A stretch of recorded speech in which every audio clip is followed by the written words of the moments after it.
Welcome to sister and spice. நம்ம சேனலில் இன்றைக்கி என்ன பார்க்க போகிறோன்னா, சுவையான கீரை பருப்பு குழம்பு தான் பார்க்க போகிறோம். எப்படி பண்ணுறதுன்னு பார்க்கலாம். சிறுபருப்பு 1 கப், சாம்பார் வெங்காயம் 10லேருந்து 15 வரை எடுத்துக்கலாம். பூண்டு 6லேருந்து 7 பல் வரை எடுத்துக்கலாம்.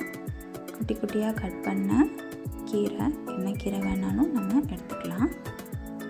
கட்டிக்காயம், பச்சை மிளகாய் 2லேருந்து 3 வரை எடுத்துக்கலாம். 2 தக்காளி, தேவையான அளவு உப்பு, மஞ்சள் 1 டீஸ்பூன், 1/2 கப் தண்ணி விட்டு குக்கரில் 5 விசில் வர வரைக்கும் நல்லா குக் பண்ணிக்கலாம். இப்போது கோகோனட் பேஸ்ட்டுக்கு 1 கப் துருவின தேங்காய், சீரகம், 1 பச்சை மிளகாய், மஞ்சள் 1 டீஸ்பூன், 1/2 கப் தண்ணி விட்டு நல்லா ஃபைன் பேஸ்ட்டாக ரெடி பண்ணிக்கலாம். இப்போது நம்ம கீரை பருப்பு குக் பண்ணது ரெடி ஆகிடுச்சு. அதை நல்லா ஸ்மாஷ் பண்ணி விட்டுக்கலாம்.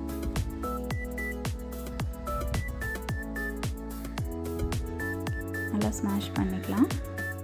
இதில் நம்ம அரைச்சி வச்சுருக்கிற கோகோனட் பேஸ்ட், அதுக்கப்புறமா கொஞ்சமாக புளி தண்ணி எல்லாம் விட்டு நல்லா கலந்து விட்டுக்கலாம். தண்ணி தேவைப்பட்டுச்சுன்னா கொஞ்சமாக ஆட் பண்ணிக்கலாம்.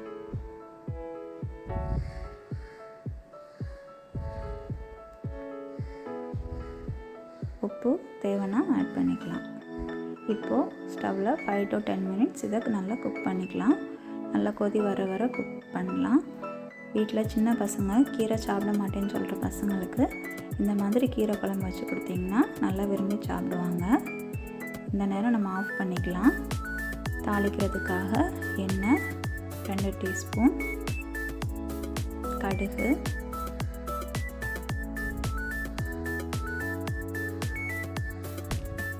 ட்ரை சில்லி 2லேருந்து 3 வரை ஆட் பண்ணிக்கலாம். கறிவேப்பிலை, சாம்பார் வெங்காயம் 4 to 5 வரை குட்டி குட்டியாக இந்த மாதிரி கட் பண்ணி ஆட் பண்ணிக்கலாம். கொஞ்சம் டீப்பாக ஃப்ரை பண்ணலாம். இப்போது நம்ம கீரை பருப்பு குழம்புல இதை சேர்த்து நல்லா கலந்து விட்டுலாம். இப்போது நமக்கு சுவையான கீரை பருப்பு குழம்பு ரெடி. தேங்க்யூ.